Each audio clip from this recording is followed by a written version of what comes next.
Hi everyone. Please subscribe to my channel. ఈరోజు చూడండి నేనైతే ఎంతో క్రిస్పీగా చాలా అంటే చాలా టేస్టీగా వడలంటే అలసంద వడలండి.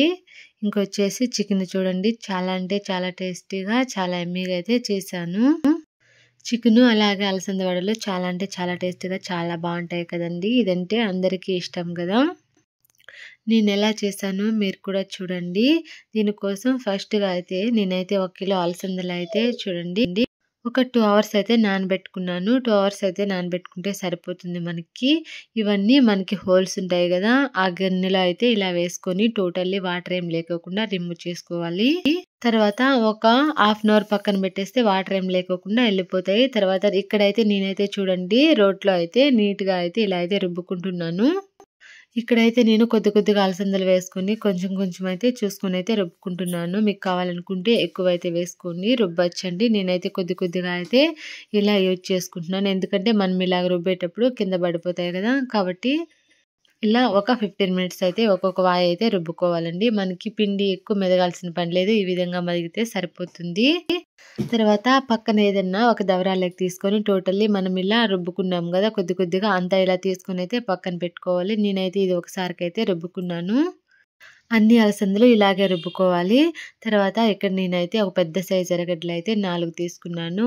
కొద్దిగా కొత్తిమీర, అలాగే మనకి అల్లం ఉంటుంది కదా, అల్లం 2 ముక్కలు తీసుకున్నా. అలాగే ఒక 6, 7 పచ్చిమిర్చి. నేనైతే చూడండి ఇక్కడైతే ఎర్రగడ్డలకి పైన పొట్టు తీసి పెట్టుకొని మధ్యలోకైతే కట్ చేసుకున్నాను చాకుతో. తర్వాత ఇక్కడ మనకు కట్టర్ ఉండదు కదా, కూరగాయలు కట్ చేసే కట్టర్. ఇందులో అయితే నేనైతే టోటల్లీ ఎర్రగడ్డలన్నీ కట్ చేసుకుంటాను. ఈ కట్టర్ అయితే మనకు చాలా అంటే చాలా యూస్ఫుల్ అవుతుందండి. ఒక్కొక్క ఎర్రగడ్డ పెట్టి అలాగే నొక్కేయచ్చు. కానీ నాకైతే చాలా పెద్ద ఎర్రగడ్డలు కదా, అవైతే ఇలా మధ్యలోకైతే కట్ చేసుకున్నాను. ఈ ఎర్రగడ్డలు నాకైతే మధ్యలో కట్ చేసి పెట్టినా కూడా ఆడికి పట్టలేదండి. చాలా అంటే చాలా పెద్ద కట్టరు, కానీ అంత పెద్ద ఎర్రగడ్డలు నాకైతే ఇవి.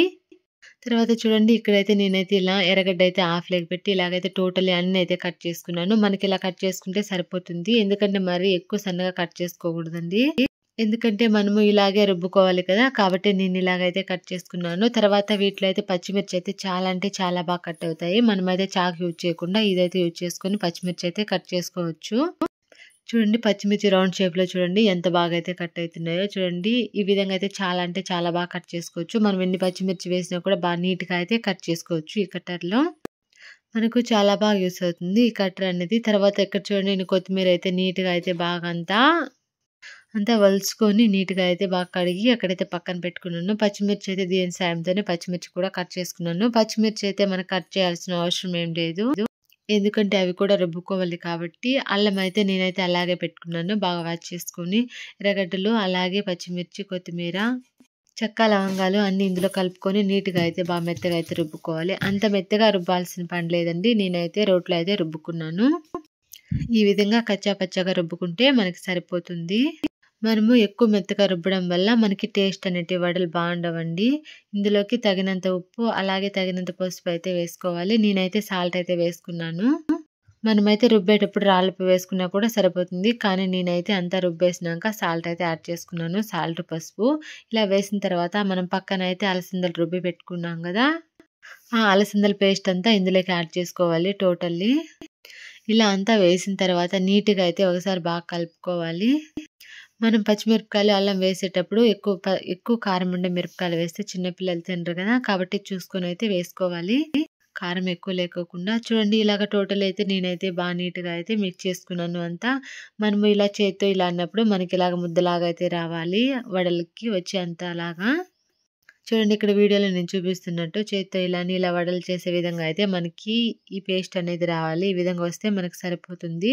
తర్వాత స్టవ్ వెలిగించి పెనం పెట్టుకొని ఆయిల్ సరిపడంతా వేసుకోవాలండి. ఆయిల్ బాగా హీట్ అయిన తర్వాత మనం పూరీలు రుద్దుతాం కదా, ఆ బండ అలాగే పైన ఒక పేపర్ వేసుకొని ఇలాగ వడలు నీట్‌గా చేసుకొని నూనె బాగా కాగిన తర్వాత ఈ వడలు అనేటివి ఇందులో వేసుకోవాలి.